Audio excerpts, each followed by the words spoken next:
of ECU? R. Do you bleed purple and gold? Are you ready to hoist the colors? Hoist the colors! It's time for the most in-depth look into the world of ECU athletics. Welcome to Hoist the Colors with your host, Stephen Igo on 94.3 The Game. Watch the show live on Facebook and at 943thegame.com. Here's Stephen Igo. Welcome in. It is Hoist the Colors. It's Tuesday, December 16th. We are live in the 94.3 The Game studios, live on YouTube, Facebook, and X as well. Remember to give us a like on our YouTube page, 94.3 The Game, closing in on 2,000 subscribers. We need to grow that page, so download the IBX Media app where you can hear this show along with Talk of the Town, the Patrick Johnson Show, and so much more. There's been plenty of reaction to all the shows this week already. Big news yesterday. John Gilbert was in studio, ECU Director of Athletics. You can go back and listen to that show archived on any of our platforms. Today we're going to be talking and turning the page. ECU closing in on a new offensive coordinator. We'll have that discussion for you. Katen Hower's legacy, how does that change with him entering the portal? Also, other Pirates entering the portal as well. So we'll react to all that and more. Let's introduce today's cast. We've got back in studio for the first time in quite some time, Peyton Brady, Hoist the Colors intern. Peyton, what's going on? Just ready to wrap up the semester. Finished my last final yesterday, so I'm happy to be here and be present and not have to worry about any more school for the semester. No doubt. Glad to have you on. And Thank look, you. when we scheduled this, you had covered the last two basketball games. I was planning to hit some basketball with you, but now all this has transpired. So we'll get your talk or your take on the football It's been program. a busy week. It has been a lot happening in a short amount of time. Philip Pilkington, he is back behind the glass doing his thing. Philip, how you doing? Good. I'm excited. It's going to be a fun show. Lots to talk about, and we're hoping maybe this will be the first domino that falls in the ECU offseason acquisitions. Yeah, that's how I was going to open the show today is like it's probably going to get a little bit worse before it gets better in terms of you're probably still going to lose some players, which we'll get into and all that. But I think we did get some good news this morning. Now, it's not official yet, but we'll start with the report that North Texas offensive coordinator Jordan Davis is likely to be the next offensive coordinator at ECU. Now, I was talking to sources over the weekend. He interviewed on campus, and it was heading this direction. The two names I kept hearing the most were Jordan Davis from North Texas and also Garrett Riley from Clemson. I think there was mutual interest between ECU and Garrett Riley. The problem is Garrett Riley is employed by Clemson. He was at practice yesterday, and there's a hefty buyout there. So we'll see what happens there going forward. But I think right now ECU's honing in on Jordan Davis. To give you some background, if you're unfamiliar, he's 33 years old. He played college football at Southwestern Oklahoma State before transferring to Texas Tech. He is an Arlington, Texas native. He has basically been with Eric Morris, who just got the head coaching job at Oklahoma State, the former head coach at North Texas and Incarnate Word in Texas. Really strong offensive mind, had been on the same staff that coached Patrick Mahomes, also recruited Cam Ward initially to Incarnate Word, went to Washington State with Cam Ward, so he's kind of known as a quarterback guy, also coached Drew Mestamaker at North Texas this season as well, who was the American Conference Offensive Player of the Year. So Jordan Davis has kind of been his right-hand man. Now, he has never called plays, but he was also the offensive coordinator, game planning, personnel, all that with Morris for the number one offense in the football bowl subdivision this year. Over 44 points a game, over 500 yards per game. So ECU, it looks like, is honed in on this guy, and we'll kind of go round table here, share our thoughts on it. We'll start. Philip, your thoughts on the news that most likely Jordan Davis is going to be the next ECU OC. You know, you'd like to see a guy coming from a similar situation. You know, this is a guy who has coached in this conference and knows what it takes to be successful in this conference. And right now, North Texas, they're playing the conference championship game, so they've set the standard for what success looks like, and particularly success on the offensive side of the football. So that is the great side. The downside is his lack of play calling experience. We saw it with John David Baker. It took him, half a season or so to get his, kind of his feet under him in play calling. Now, some of that may have been due to other circumstances and what he was being told and maybe how much his hand was being held. We don't know that. But, you can't know how good you are at something or how you do a certain thing until you've done it before. And, from what we understand, he's going to call the plays in the bowl game, in the New Mexico Bowl on the 27th when North Texas has their bowl game. Of course, that may change. We're not really sure. Of course, it's still, 11 days out, so a lot can change between now and then. I hope he does stay there, and I hope he does call plays so he can get some of that play calling experience. So that's just a little bit of your concerns early. But, hey, he has plenty of time to get his feet wet at Alabama. We're not expecting to win that game anyway. So make all the mistakes in Tuscaloosa and get your stuff together for week 2. Yeah, welcome to ECU, Jordan Davis. Your first test, Alabama in Tuscaloosa next September. Your thoughts on the move, Peyton? I agree with Philip. I think that it would be really beneficial having someone familiar with the conference and the conference opponents. He knows what he's getting himself into when coming to ECU. And so I think that would be a big plus, and that he's set the standard at North Texas. I think ECU, being in the American Conference, I think everyone would want to be like North Texas. Everyone wants to be first in the conference. So setting that standard there and then bringing that to ECU, I think could be something very beneficial and overall take the ECU program to the next level. So when I was reporting that Davis was a top candidate, there were a lot of questions about play calling and putting together a staff. And to me, I said going in, and Bobby Harvard and I talked about this Friday, this is one of those guys who, you just got to sit down and interview, because that he knows what good offense looks like. He's been around it. He knows what good quarterback coaching looks like between Eric Morris and the style. He also was on Cliff Kingsbury's staff and Coach Dickert's staff at Washington State as well. So, he knows what it looks like. Now it's just, how's he going to put it together? This will be his first time running the show if this deal is finalized. So, there's always risk with that, but it does remind me a little bit of when ECU hired John David Baker.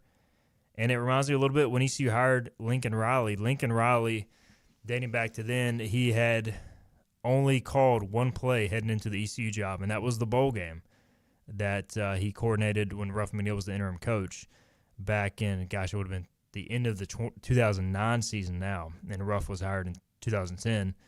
And I'm not saying he's going to be the next Lincoln or the next John David Baker. I mean, there's also a reality where it doesn't work, but I just think with him being around good offense and knowing what it looks like, that the chances of it succeeding are much higher than it failing. I mean, do you guys agree? I do. I think, too, with his history coaching quarterbacks, obviously ECU's looking for another quarterback.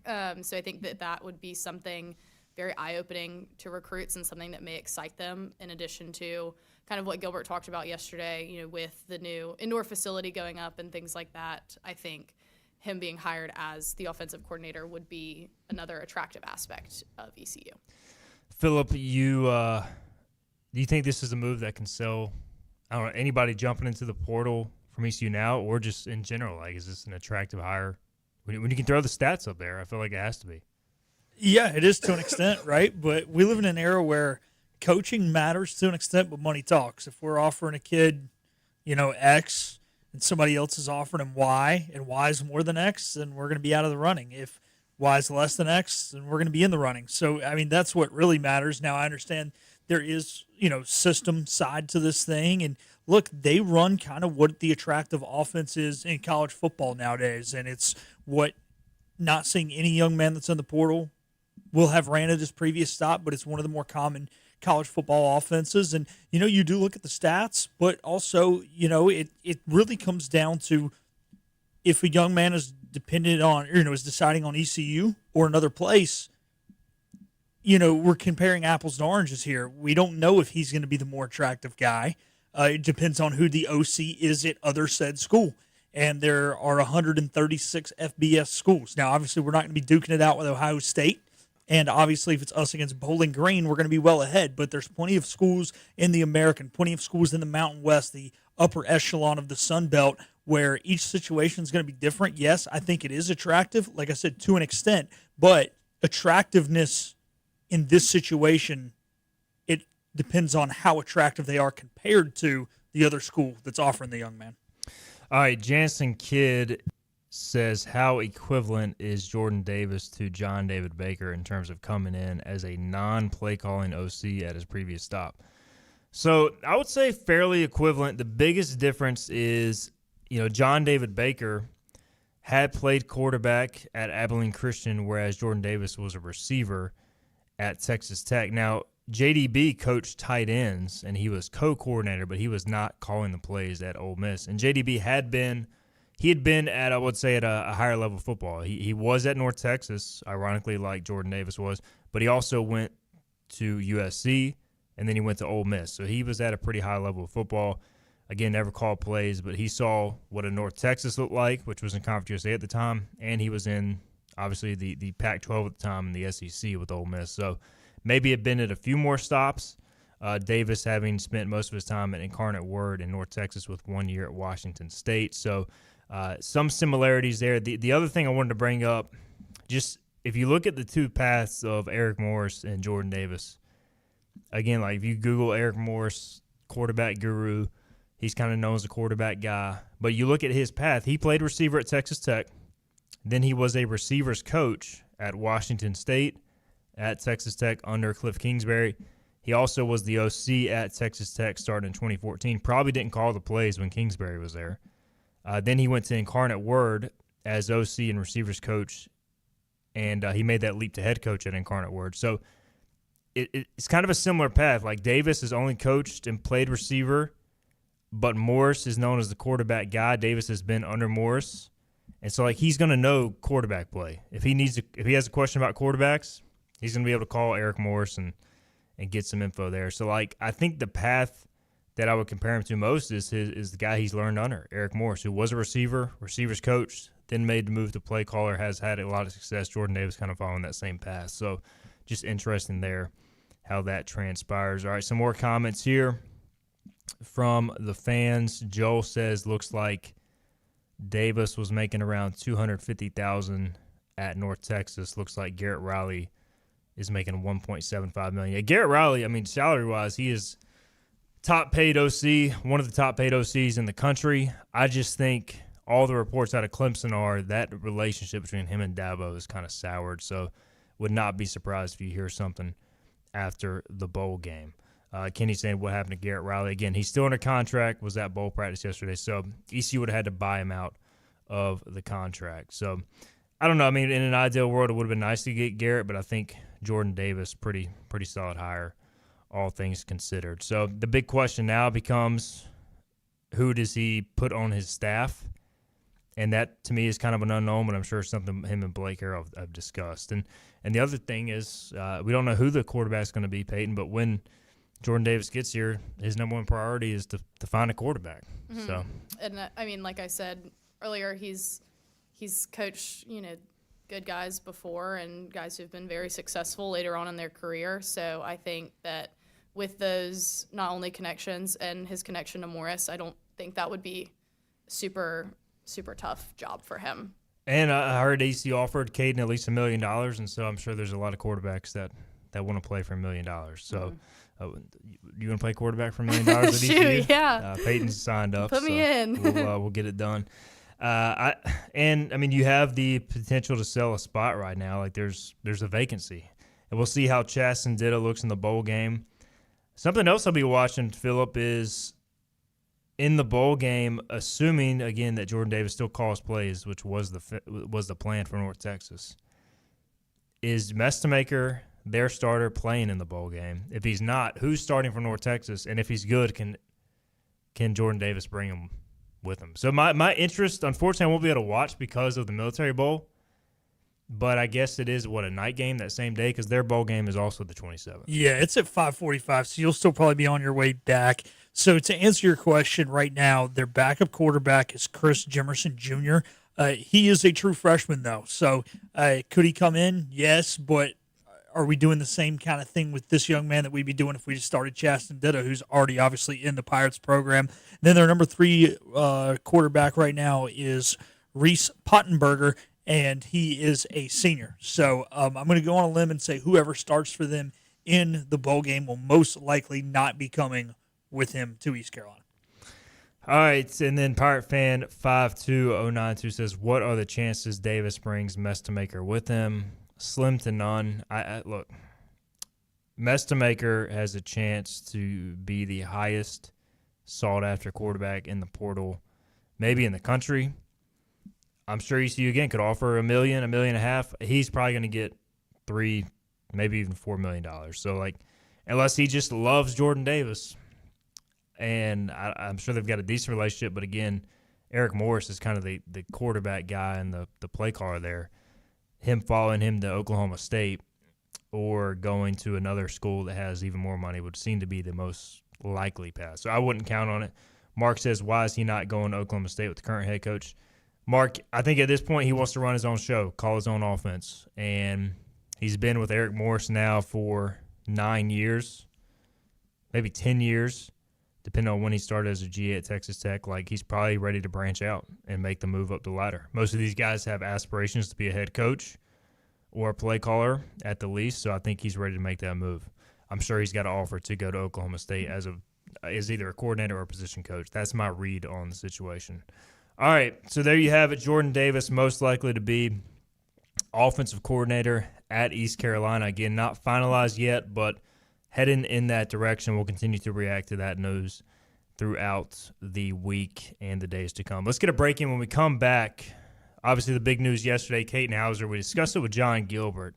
We haven't really gotten a chance to discuss it amongst ourselves. How will that change his legacy at ECU? We'll get into his decision-making and more after this. The team of Flatlands Jessup is working overtime to help ensure that Eastern North Carolinians like you get the health insurance help you need this open enrollment period. New legislation passed meaning more people than ever qualify for affordable coverage. Let us help you today. Big tax credits are back. Get a 30% tax credit, up to $2,000 off your new Mitsubishi electric heat pump install. Let Comfort Master help you take advantage of the tax credits with a qualifying Mitsubishi electric ducted heat pump or non-ducted Mitsubishi electric mini splits. Mitsubishi electric mini splits are ideal for bonus rooms, garages, or sunrooms. If you need a new HVAC unit, call Comfort Master today. Call Comfort Master. Call Comfort Master. You know what the problem is with standard belts? Usually you have to choose between too tight or the opposite, too loose. But with Anson Belt and Buckle, you don't have to choose. We got rid of the holes and instead have a track system designed for micro adjustability. That way you can enjoy a perfect fit every time. Anson Belt and Buckle. Find your perfect fit today.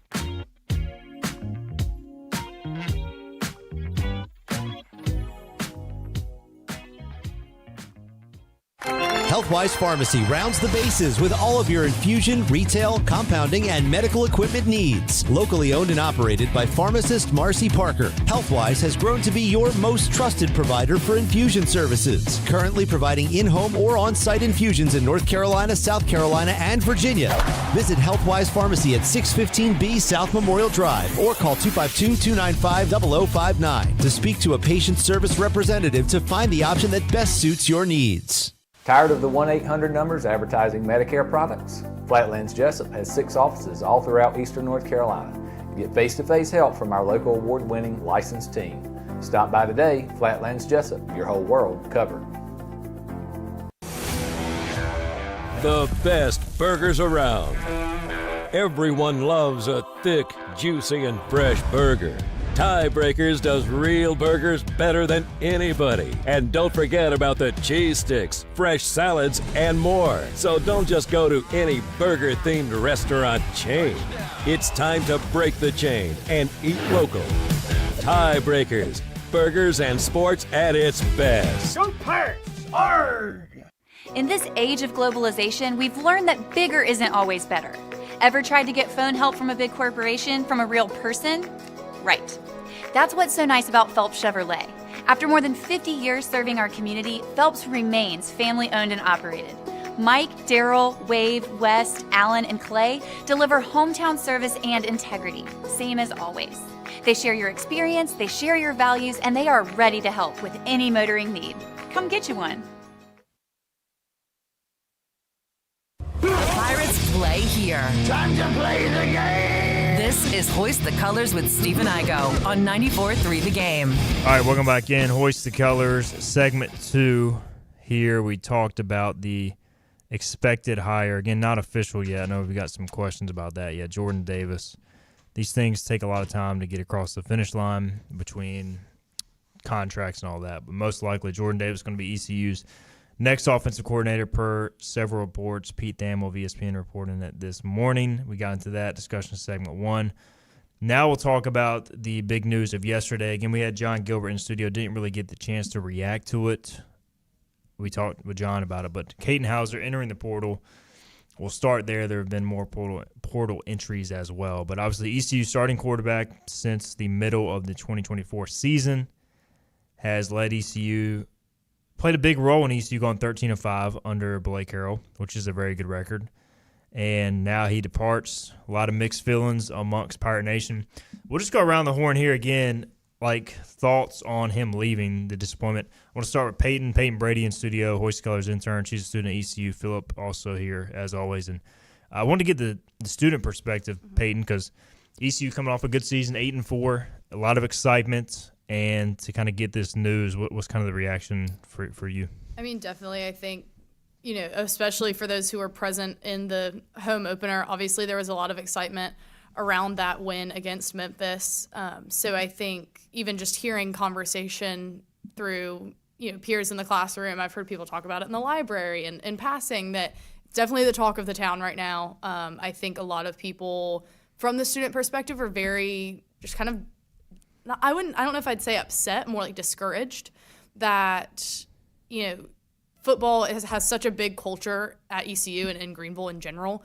And ECU finally has, a successful season, especially for the students at ECU currently. This is their first, I feel like, big, winning season that they've experienced.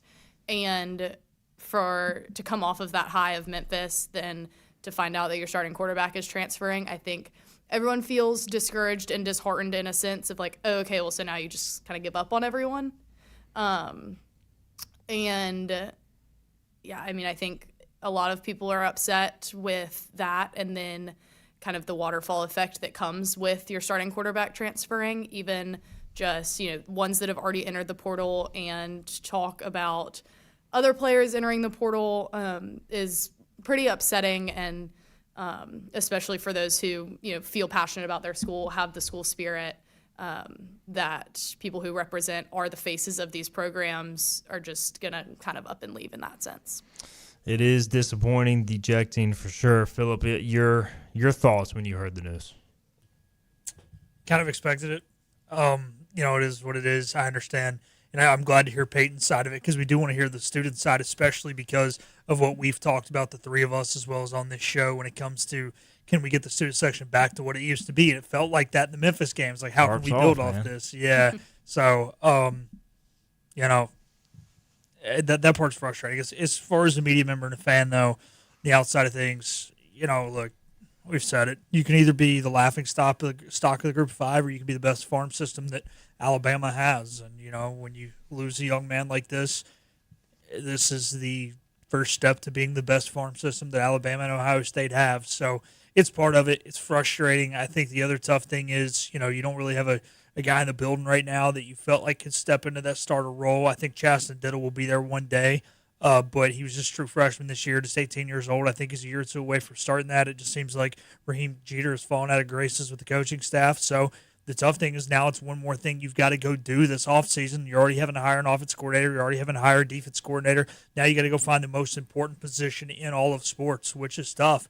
But, hey, this is why Blake Harrell gets paid the big bucks, and this administration has faith in him. I have faith in him. I think this fan base has faith in him to go out there and make the right decision in the portal. And, we are one of the higher funded institutions when it comes to our peers in the Group of 5 as far as revenue sharing. So I think we're in a good spot. It's just a matter of who you can land, and we'll see what happens. It'd be nice to have two guys, kind of like you do with the Jake and Katen situation, to where if one guy doesn't really work out, you have another guy.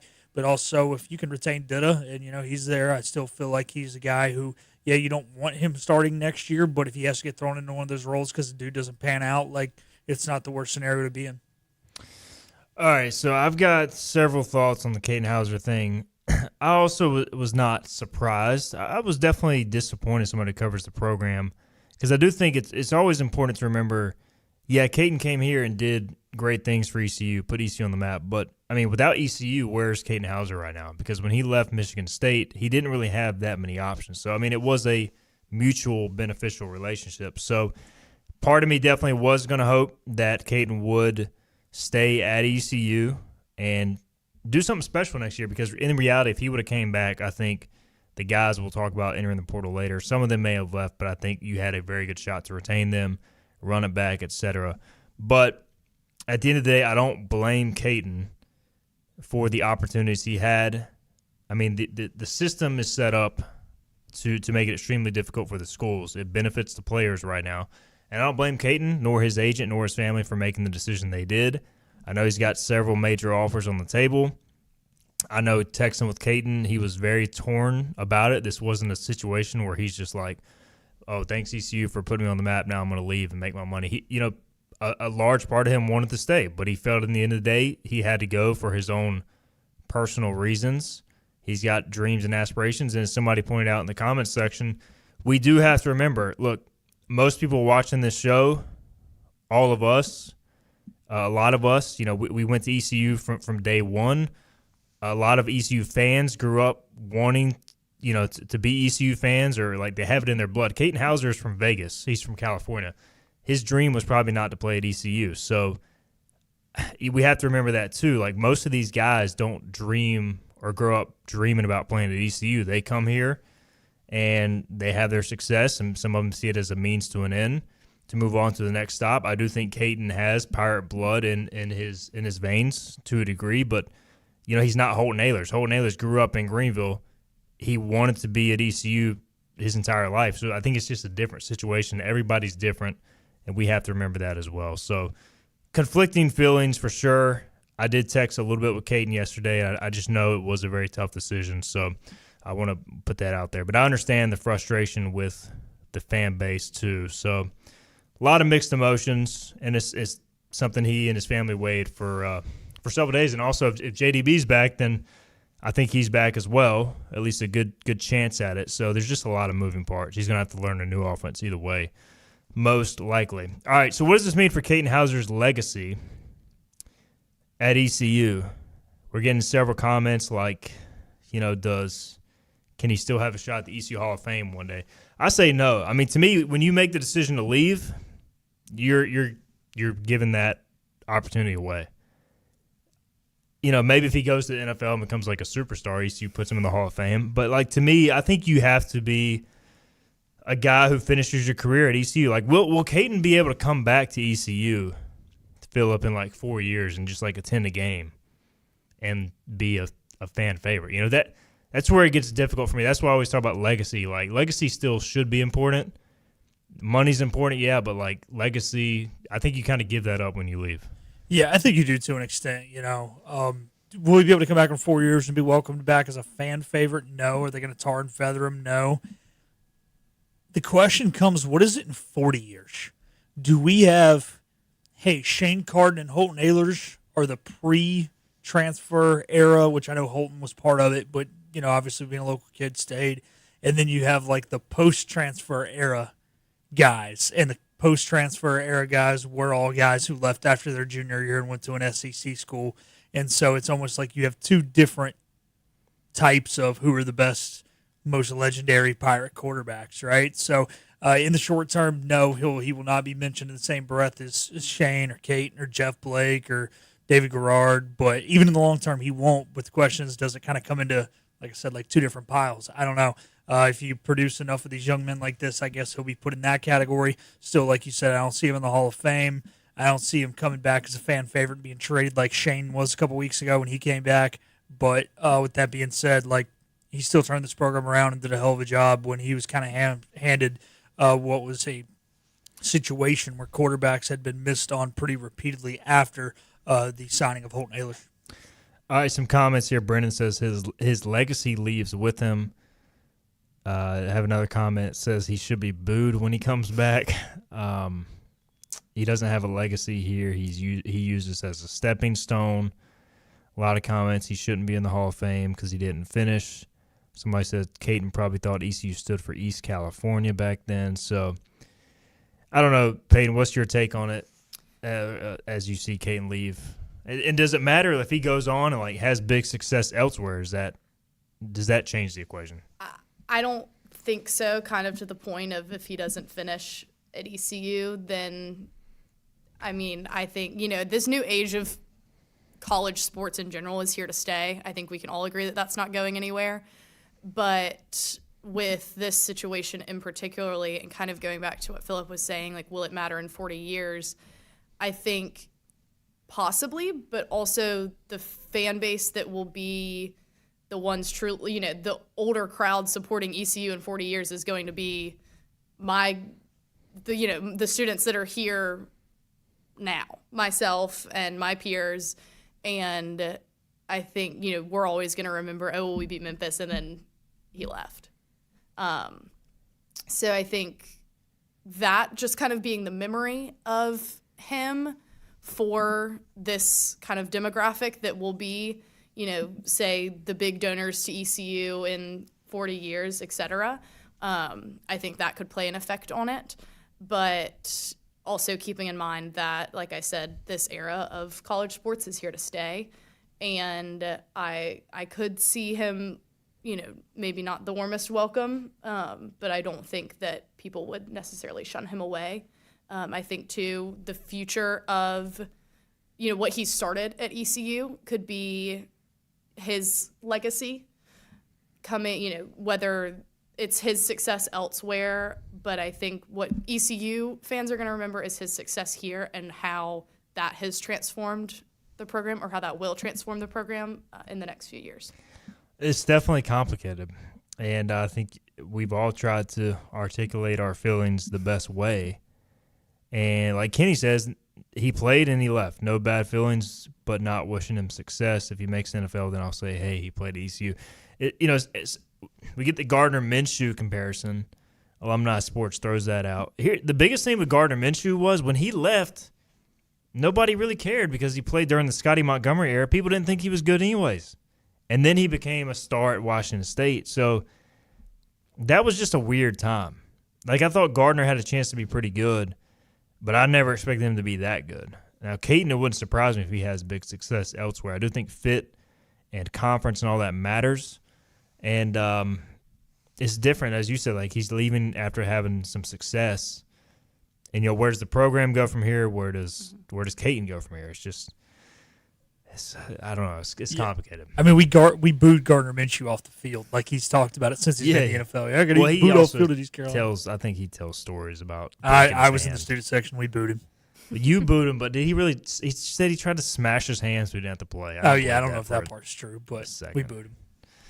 Well, he was pretty bad at times. But then again, look at that entire era. It's a complicated one.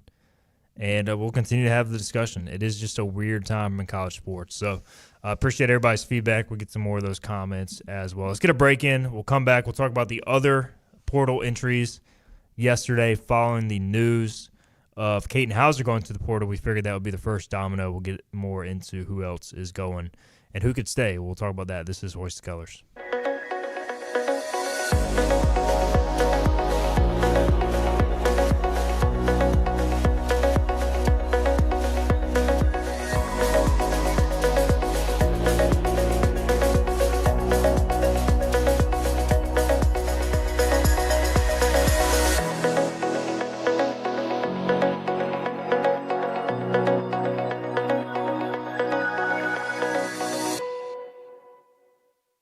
Storm season is approaching. North Carolina weather can damage your roof, and before long, a small leak can turn into a big problem. Your home is one of your biggest investments, so protect it with Wells Home Improvements. We work with all insurance companies for a hassle-free roof installation experience. Call us today and get 10% off your roof installation when you mention this commercial. 252-227-8403 or visit us online at wellshomeimprovements.com. Wells Home Improvements. Local, honest, dependable. This is about you, your family, and the health of all who live in Eastern North Carolina. This is about the transformation of a health system into something more powerful and more human. About creating new ways to treat disease and keep you well. This is about ECU Health, which is to say, it's really all about you. ECU Health. Minds, hearts, purpose.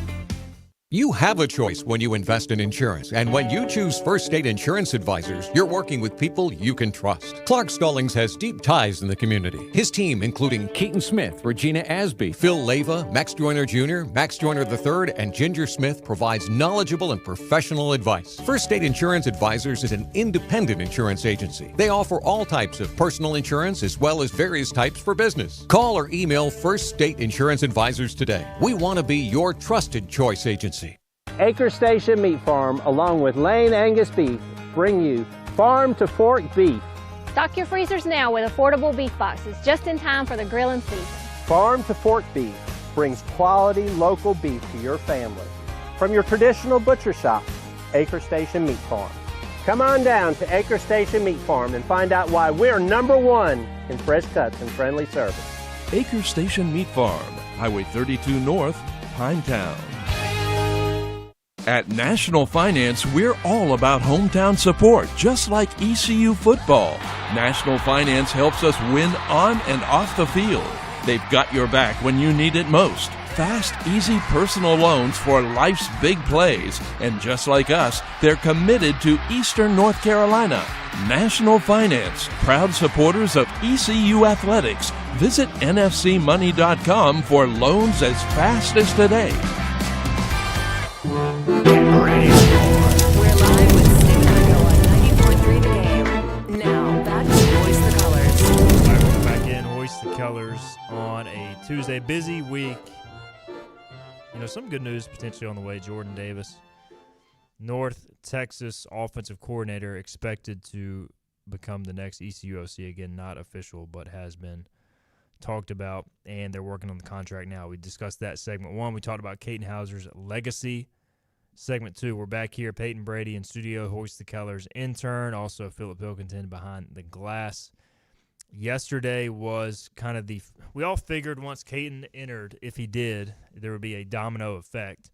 We've seen the initial players enter the portal after that. Yannick Smith, ECU receiver, tight end Javante Connor as well, both going into the portal.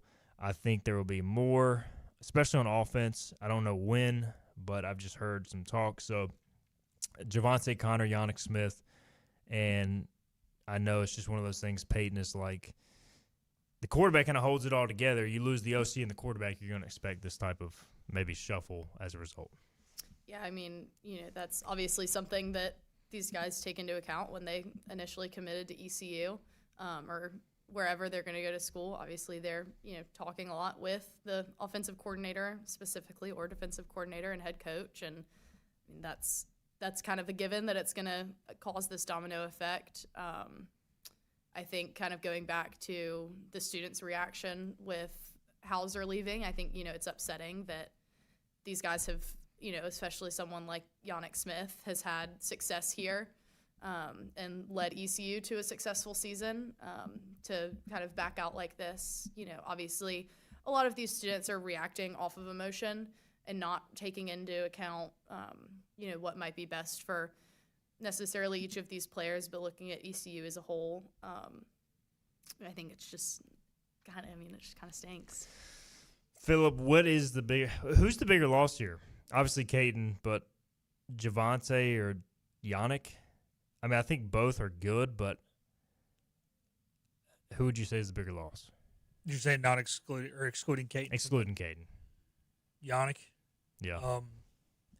Tight ends are great to have, but there are teams in this league that are successful without true number one tight ends.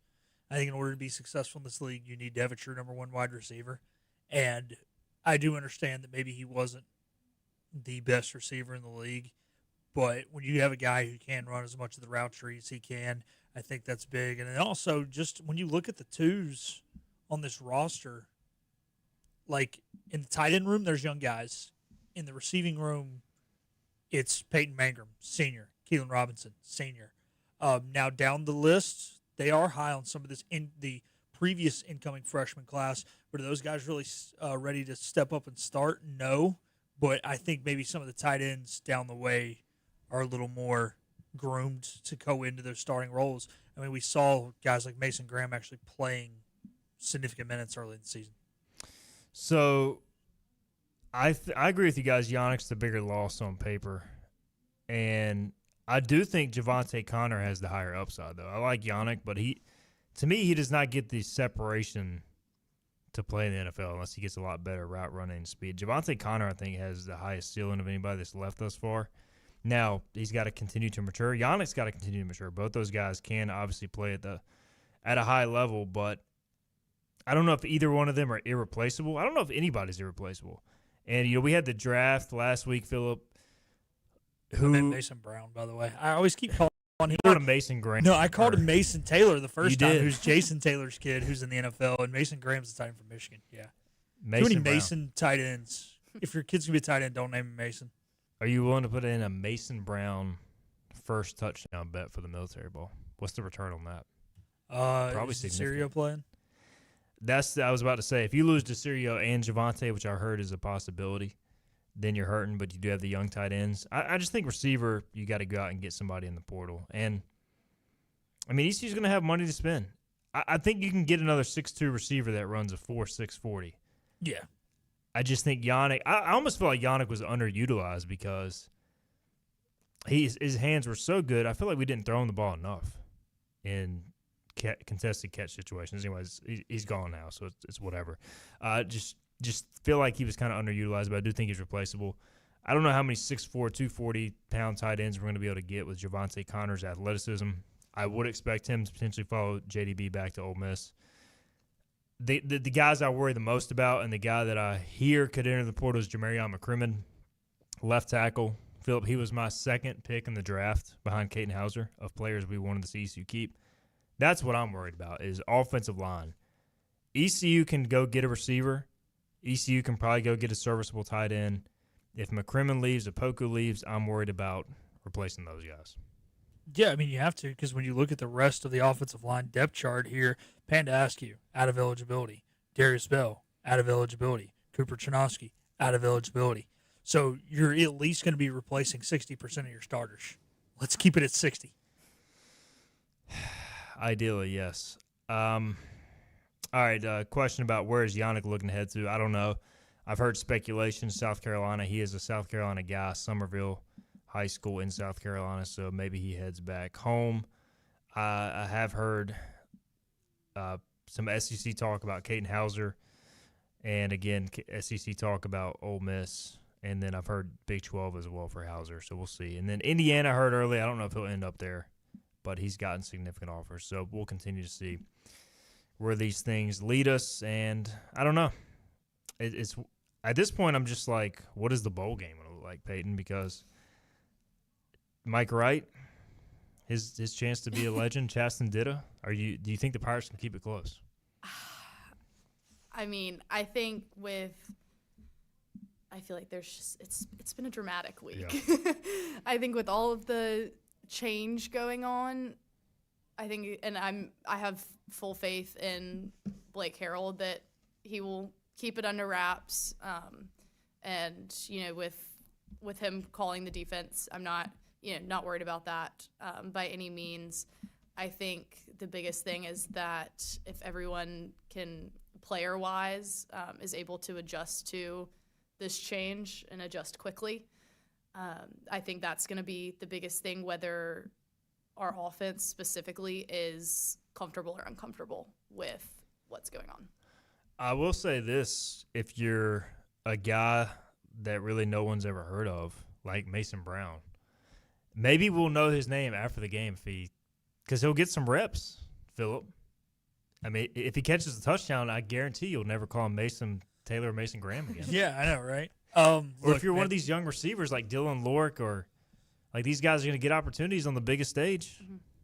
Yeah, and look, it happens. I wouldn't say every year, but more and more here in the last 5 years post-COVID, where you do have a guy, and it happens in damn near every bowl game. It doesn't necessarily happen to both teams. At least happens to one team where there is a guy that's like, oh, he's played 4 snaps this year, and then he goes out there and he has 70 yards and a touchdown. So this is an opportunity. It's a great opportunity for these young men, and the great thing about this conversation, too, is we're only having this conversation on the offensive side of the football because 10 of our 11 starters on the defensive side of the football are seniors. So we know they're going to play.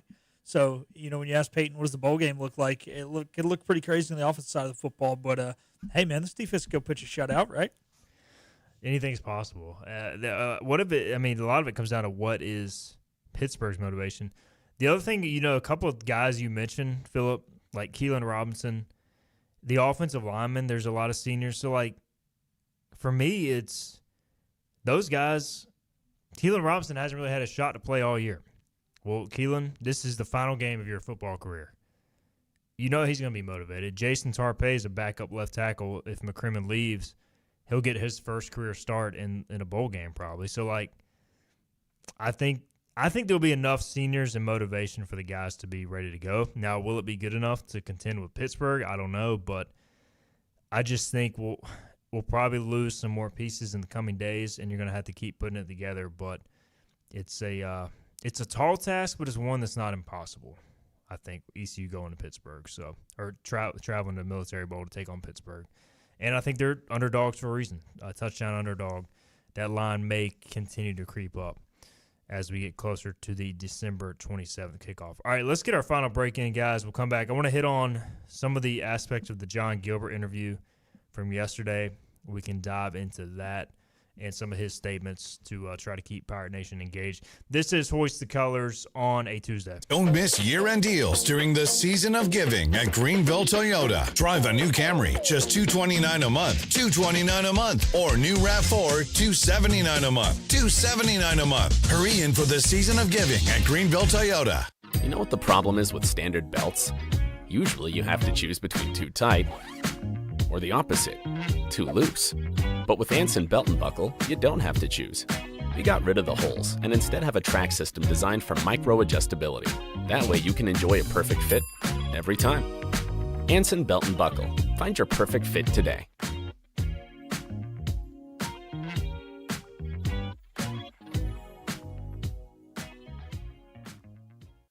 Daughtridge Gas and Oil has been your dependable propane supplier for 95 years. Their trained technicians can service and properly install all your propane and natural gas appliances. Plus, Daughtridge Gas and Oil is your backyard expert with fire pits, grills, smokers, and more, including quality outdoor furniture at their Greenville Patio and Hearth Shop at 1901 Charles Boulevard. Go by and see the knowledgeable staff at Daughtridge Gas and Oil for propane delivery or call 756-1345.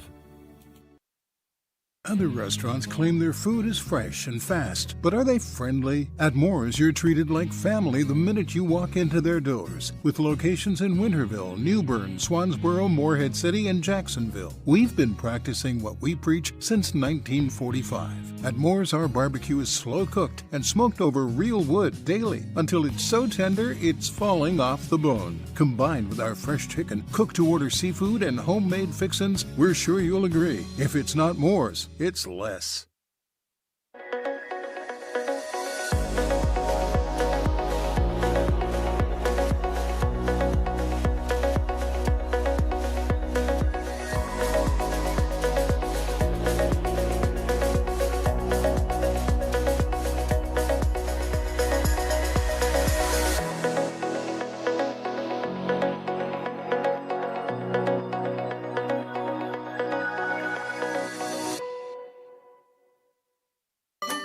Your confidence makes everything look good.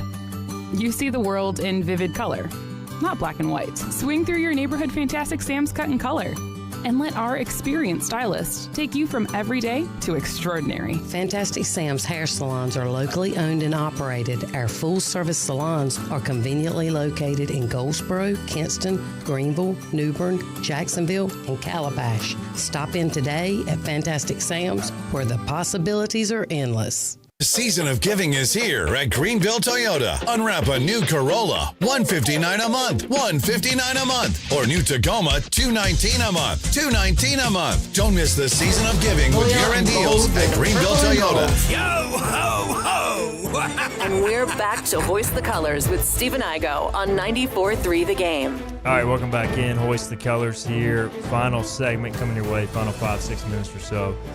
On a busy Tuesday. Tomorrow we'll talk to Kevin Monroe, get his take on all this madness, and maybe catch up with another former player as well. Right now we've got Peyton Brady, Hoist the Colors intern in studio, Philip Pilkinen producing. As always, we've talked about the big news, Jordan Davis likely to be the next offensive coordinator at ECU. We touched on Katen Hower's departure, and now we'll get into yesterday's interview with John Gilbert, ECU Director of Athletics. Again, really appreciate John for taking the full time in a busy time to come in studio. And we all listened to that interview, several takeaways. I thought first, nothing.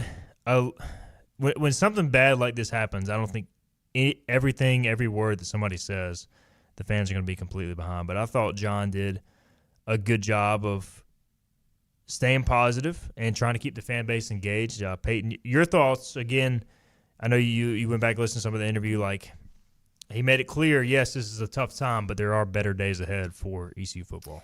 Definitely. I think he shed a lot of light on the program, talking about even beyond football. I know y'all talked about what's coming with the baseball facilities and things like that, things that make ECU athletics as a whole attractive. And I think the light that he shed on that definitely, I think, kind of might calm some nerves about what's to come for football specifically. And I think that, the quotes that were shared on Instagram were definitely a highlight of that conversation that y'all had. So I think that definitely kind of brought some peace to the fan base of, whether that's my generation or an older generation. Would definitely encourage those who might feel a little uneasy about the changes being made to definitely go listen to that and hear what Gilbert has to say, because I do think that definitely might calm some nerves for the future. He made it clear ECU, from his vantage point, when the portal opens, will be operating from, quote, a position of strength in terms of money they have to spend compared to some of their peers. So it sounds like he's not afraid, Philip, of going out and spending some money to acquire talent. That was my biggest takeaway, is in the past, I think ECU's been a little wary of where they were financially. Not that they're spending $20 million, but it sounds like they got some money to spend this offseason. Yeah, and I think one of the things that John Gilbert did was he didn't sugarcoat it and say oh, there's no problems, we're 100% going to be fine, because when you do that, you lose faith in the people that you lead, and that's what he is. He's in a position of leadership. He acknowledged the problems, and he laid out a path to fix them, not a path to ignore them. I've seen people in his position, I'm not just saying athletic director specifically, but just people in positions of power, people in positions of leadership roles who have ignored or downplayed problems that are there, and it has caused the people to lose faith in those people. And I thought he was very articulate in the fact that there are problems, here's how we're addressing them, and I have full faith in the amount of money we have and the people that he has hired to fix these problems. A comment asking what exactly is the dollar amount ECU will be spending next year. We don't know the exact dollar to that commenter to answer his question. I've heard at least $5 million on the football roster, so I think it'll at least be there, maybe more, but that's the number I've heard. Now, I have not confirmed that, so that's just what I've heard, and it could be well over that. But I would expect that to be the baseline for ECU football. Something else he touched on, guys, that was interesting to me was he said most likely at some point reform is coming to the college football system, the calendar, but it starts with the college football playoff. They got to figure out what the plan is there. Right now it's a 12-team deal. He made it sound like it's going to 14 or 16. I don't know, Philip. I just think the playoffs are going to keep expanding until bowl games are done with.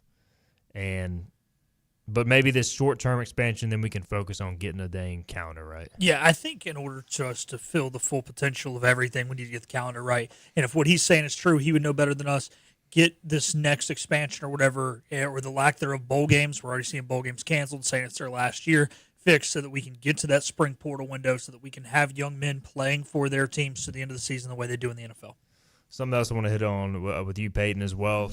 I asked him about the App State series. To me, that's a series I want to see continue. In-state, regional games.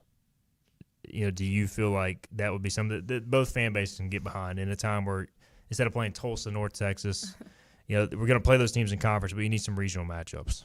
Definitely. I think, those kind of rival-esque games, this in-state rivalry, I think is so important. I mean, you can look at, there's so many to name that, these in-state rivalries just run so deep. And I know a lot of, just families, kind of that house divided is much more likely with a game like, whether that's Coastal, NC State, or Appalachian. I think that rivalry and that, not hatred, but it can be at times. Loving family hatred, loving friendship hatred with those games, I think is much more likely than a school like Tulsa or like North Texas.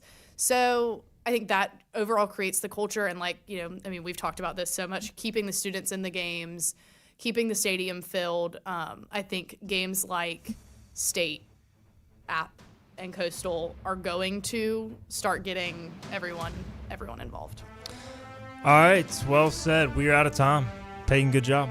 It was like you never left. We'll get you back in next semester more often when we don't have like 19 hours of class and your sorority. All right, we got to get out of here. Appreciate her. Appreciate you, Philip, as always. Tomorrow we'll have some reaction from former players. We'll see you Wednesday, 12 noon on Hoist the Colors.